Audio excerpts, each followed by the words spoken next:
श्री स्वामी समर्थ मैत्रिणींनो, स्वामी तुमच्या सर्व इच्छा पूर्ण करू ही स्वामी चरणी प्रार्थना। हस्तिनापूर ते अक्कलकोट श्री स्वामी समर्थ प्रकट दिनाची कथा। इसवी सन 1459च्या सुमारास माघ वद्य 1 शके 1380 श्री नरसिंह सरस्वती स्वामी महाराज यांनी गाणगापुरास निर्गुण पादुका स्थापन केल्या व त्यानंतर शैलयात्रेचे निमित्त साधून ते कर्दळी वनात अदृश्य झाले। या कर्दळी वनात महाराजांनी सुमारे 300 वर्ष कठोर तपश्चर्या केली। या काळात मुंग्यांनी त्यांच्या भोवती वारूळ निर्माण केले। एके दिवशी उद्धव नावाचा लाकूड तोड्या त्याच कर्दळी वनात लाकडे तोडीत असताना त्यांच्या हातून कुऱ्हाड निसटली।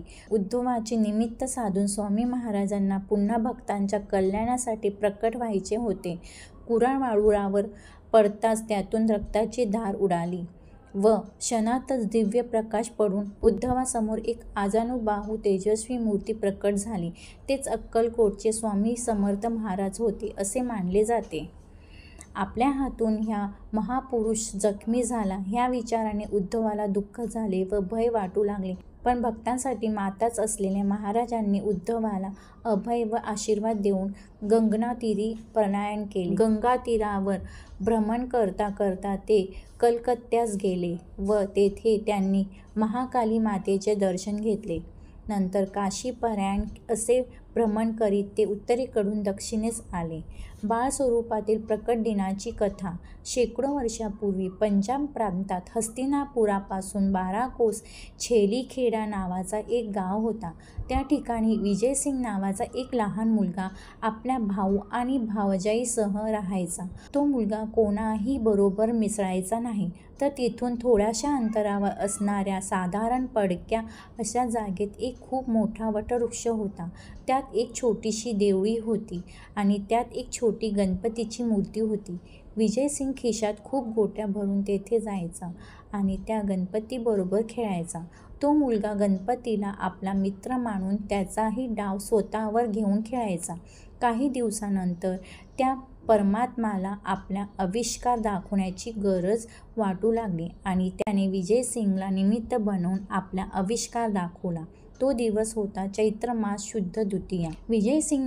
विजयसिंग नेहमीप्रमाणे या दिवशी सुद्धा तेथे गेला। गणपती बरोबर खेळू लागला। मात्र अचानक त्याच्या मनात आले की रोज आपणच खेळतोय, आज यांनीही खेळायला हवं। स्वतःजवळच्या सर्व गोट्या त्या मूर्तीच्या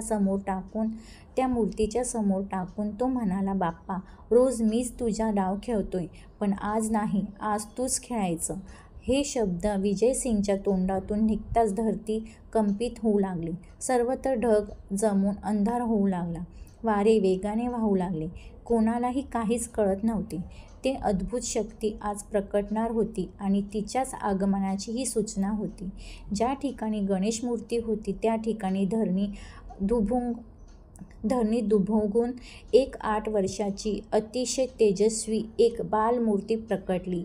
ते दुसरे तिसरे कोणीही नसून प्रत्यक्ष परब्रह्म श्री स्वामी समर्थ महाराज होते। विजयसिंग गोट्या खेळताना तेव्हा स्वामींकडून हरला आणि बालरूप स्वामींनी त्याला गोट्या उधार दिला आणि परत भेटण्याचे वचन देऊन ते तेथून लुप्त झाले। ही गोष्ट कळली कशी?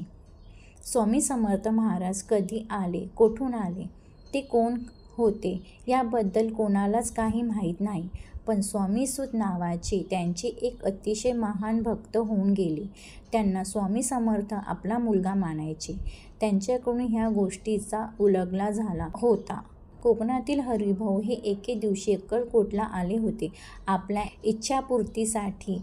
तेव्हा ते तेथे काही दिवस वास्तव्याला होते। एक दिवस स्वामींनी त्यांना जवळ बोलवले व मांडीवर घेऊन सांगितले की आजपासून तू माझा सूत झालायस। सर्व घरदार सोडून दे आणि दर्याकिनारी माझी ध्वजा उभी कर। हे ऐकून हरिभाऊंना रडू कोसळले, कारण ते येथे ऐहिक इच्छापूर्तीसाठी आले होते। महाराज तर सर्व सोडायला सांगता आहेत। हे ऐकून त्यांना थोडं रडू कोसळले। तेव्हा स्वामी त्यांना म्हणाले की रडतोस काय? माझे पोट बघ किती मोठे आहे, त्याच्यावर हात फिरवून बघ, ज्यावेळी हरिभाऊंनी तसे केले त्यांना ध्यान लागले आणि त्यामध्ये त्यांना आपले पूर्वीचे जन्म आठवू लागले. त्यापैकी एक जन्म हा दुसरा तिसरा कोणाचा नसून विजयसिंगचा होता. तेव्हापासून हरिभाऊ हे स्वामीसूत म्हणून परिचित झाले. त्यांनीच पुढं स्वामींचा बाळ प्रकट दिनाची कथा सांगितली. श्री स्वामी समर्थ.